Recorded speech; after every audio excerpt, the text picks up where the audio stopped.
गिरीनो, आजची बातमी खूप महत्त्वाची आणि आनंदाची आहे. कारण खूप दिवसांपासून तुम्ही वाट बघत होता की 21वा हप्ता कधी येणार आणि 22वा हप्ता मिळणार का? तर आता सरकारकडून मोठा निर्णय घेण्यात आला आहे आणि काही मालांच्या खात्यात पैसे जमा व्हायलाही सुरुवात झालेली आहे. पण थांबा, सगळ्यांनाच पैसे मिळणार नाहीत. काही अटी लागू आहे आणि काही महिलांना अजून वाट बघावी लागणार आहे. म्हणून हा व्हिडिओ शेवटपर्यंत नक्की बघा. कारण शेवटी मी तुम्हाला एक महत्त्वाची गोष्ट सांगणार आहे, जी 90% लोकांना इथे माहीत नाही.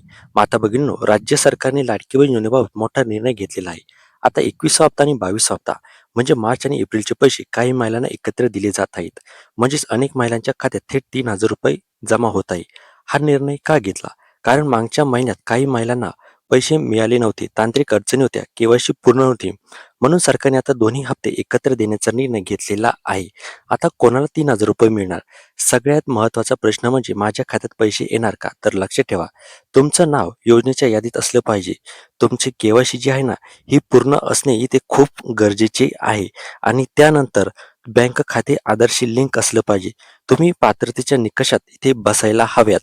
जर या सगळ्या गोष्टी तुमच्या पूर्ण असतील, तर तुम्हाला इथे जे पैसे आहे ना, हे पैसे 100% तुम्हाला इथे मिळणार आहे. आता कोणाला पैसे मिळणार नाहीत? आता काही महिलांना यावेळी पैसे मिळणार नाहीत. त्यांची कारणं काय आहेत ते समजून घ्या. 10 एकरापेक्षा जास्त जमीन, केवायसी पूर्ण नाही किंवा बँक खाते लिंक नाही, दुसऱ्या योजनेचा तुम्ही लाभ घेत आहात.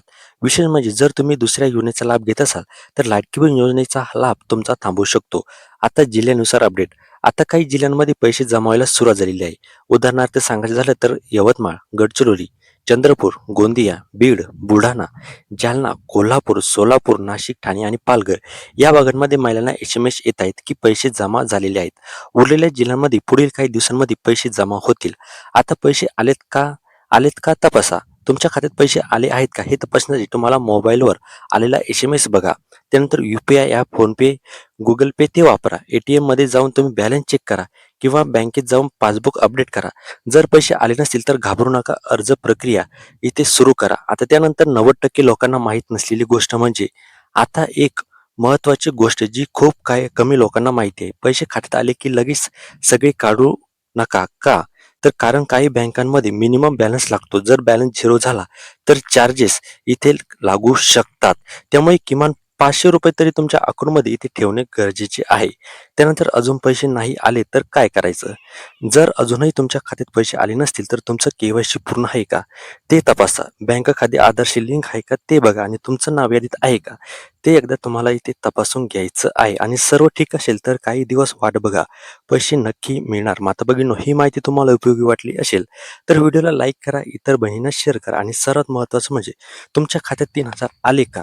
हे कमेंटमध्ये नक्की सांगा. अशीच नवीन अपडेटसाठी चॅनलला सबस्क्राईब करा. धन्यवाद. जय महाराष्ट्र.